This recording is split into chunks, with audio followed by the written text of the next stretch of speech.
کہ کئی اور سیکٹرز ایسے ہیں جو کہ اس وقت مسلسل حکومت کی جانب سے نظر انداز کیے جا رہے ہیں. بلو اکانومی جو کہ دنیا بھر کی معیشت کے لیے ریڑھ کی ہڈی بن کر اس وقت ابھر رہی ہے، لیکن ہم پاکستان میں جب دیکھتے ہیں تو سمندر میں چھپے ہوئے اس خزانے کو مسلسل نظر انداز کیا جا رہا ہے. نہ صرف خزانہ نظر انداز ہو رہا ہے بلکہ اربوں ڈالر کا پانی بھی سمندر میں گر کر ضائع ہو رہا ہے. سمندری خزانے ملک کی معیشت میں بڑا اہم کردار ادا کرتے ہیں، لیکن بلو اکانومی کی ہمارے یہاں ابھی تک لوگوں میں وہ سمجھ نہیں ہے اور اس سے فائدہ اٹھانے کی کوشش بھی نہیں کی جا رہی ہے. بیوپار کی ٹیم نے ایک تجزیاتی رپورٹ اس سلسلے میں بنائی ہے. پہلے ذرا رپورٹ ملاحظہ کیجیے گا، پھر شعیب احمد صاحب ہمارے ساتھی موجود ہیں، ان سے اس سلسلے میں مزید گفتگو کریں گے. شعیب صاحب، آپ کئی بار ہمیں یہ بتا چکے ہیں کہ لاکھوں ڈالر کا پانی جو ہم سمندر میں ضائع ہوتا دیکھ رہے ہیں، نہ ہمارے پاس وہ کوئی ریزروائرز ہیں کہ ہم اس پانی کو ریزرو کر سکیں اور آنے والے دنوں میں اس کا بہتر استعمال کر سکیں. پھر یہ بلو اکانومی جو کہ زیر زمین اتنا کچھ خزانے کی صورت میں چھپا ہوا ہے، ہم اس کا بھی کوئی فائدہ نہیں اٹھا پا رہے. ابھی رپورٹس میں آپ نے سٹیٹس بھی دیکھے ہوں گے کہ ہم بنگلہ دیش سے بھی اس وقت نیچے موجود ہیں. پورے اوور آل ہم صرف 1.5 ارب ڈالرز کی ایکسپورٹ کر رہے ہیں اور دنیا اس وقت 3 ٹریلین پر پہنچنے والی ہے. جی بات جہانگیر، میں نا heads of two your team. ماشاءاللہ میری طرف سے پھر ان کو مبارکباد دیں کہ انہوں نے ایک ایسی چیز جو بالکل اگنورڈ ہے. میرا خیال ہے اگر میں مطلب وہ جس کو کہتے ہیں نا شاعرانہ تعلق ہے جس میں اپنی تعریف ہوتی ہے، تو اگر میں بول چینل کی تعریف میں کہیں آگے نہ جاؤں تو میں کم از کم یہ بڑی ذمہ داری کے ساتھ یہ کہہ سکتا ہوں کہ میں نے کسی بھی چینل پر یہ ٹاپک پہلی دفعہ سنا. میں یہ بڑی ذمہ داری، ایٹ لیسٹ میرے ساتھ کسی نے یہ ذاتی طور پہ اب تک پہلی بار اس موضوع پہ بات کی کہ بلو اکانومی کو بھی ہائی لائٹ کیا جائے. اب میں آپ کو نا کوئکلی 3 اس کی ایگزامپلز دیتا ہوں جن کا براہ راست میری ذات کے ساتھ تعلق ہے، جو میرے ذاتی مشاہدے کی باتیں ہیں. ٹھیک ہے نا، اس میں میں ابھی ریسرچ ٹیم آپ کی سب کچھ بتا چکی ہے نا، میرے لیے انہوں نے کیا چھوڑا ہے میں پہلے آپ کو بتاؤں.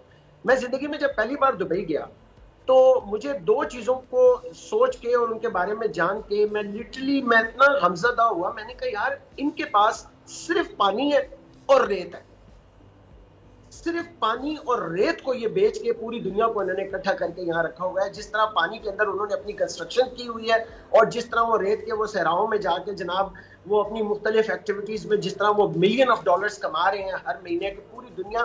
یعنی ہم جس کیمپ میں ٹھہرے تھے وہاں پر کوئی 26-27 نیشنلٹیز تھیں جو آئی ہوئی تھی اور جو شام اپنی اسپینڈ کرنے کے لیے صحرا میں آئے ہوئے تھے. اندازہ کریں ریت بیچ رہے ہیں، وہ ریت بیچ کے وہ کھا رہے ہیں. ہم سے کچھ بھی نہ ہو سکا. دوسرا جو آپ کو اپنا ذاتی مشاہدہ بتاؤں وہ یہ تھا کہ جب میں یہ پانی کی کیوں میں رونا روتا ہوں کہ ہم لوگ پانی کو ابھی تک ریزروائرز میں اسٹور نہیں کر سکے. ایک اصطلاح ہے، یہ ٹیم کو دیجیے گا وہ اس کے اوپر کام کریں گے، اس کو کہتے ہیں back water intrusion. Back water intrusion, جب آپ کا پانی اوپر سے میٹھا پانی نہیں جاتا نا پراپر طریقے سے تو کیا ہوتا ہے کہ سمندر بیک مارتا ہے اور وہ جب اوپر کی طرف آنا شروع ہوتا ہے تو وہ آپ کی زمین کو کھانا شروع کر دیتا ہے، نگلنا شروع کر دیتا ہے. دیکھیے ایک طرف ہم یہ کہتے ہیں کہ جی ہماری مسلح فوج، ہم اپنی زمین کا، یہ بڑی میں آپ کو ٹیکنیکل بات بتا رہا ہوں، کاش یہ میرے لوگوں کو سمجھ آ جائے کہ ہم اپنی زمین کا 1 انچ کسی کو دینے کے لیے اپنے خون کا آخری قطرہ بہا دیں گے. اور یہاں ہمارا اس وقت میں سمجھتا ہوں کہ ہزاروں کلومیٹر کا ایسا علاقہ ہے اسکوائر میں کہ جس کو سمندر کھا رہا ہے اور ہم اس کے آگے بے بس ہیں کیونکہ ہم نے ابھی تک پانی کے معاملے میں وہ سنجیدگی اختیار نہیں کی. اچھا، اس کا جو سب سے بڑا ہمیں نقصان ہوا وہ یہ ہوا، ہماری نا سندھ میں ایک بہت خوبصورت اللہ تعالیٰ کی میں سمجھتا تھا عنایت ہے وہ ہم پر، اس کو کہتے ہیں بلائنڈ ڈالفن. اور وہ بلائنڈ ڈالفن پوری دنیا میں صرف ہمارے پاس تھی.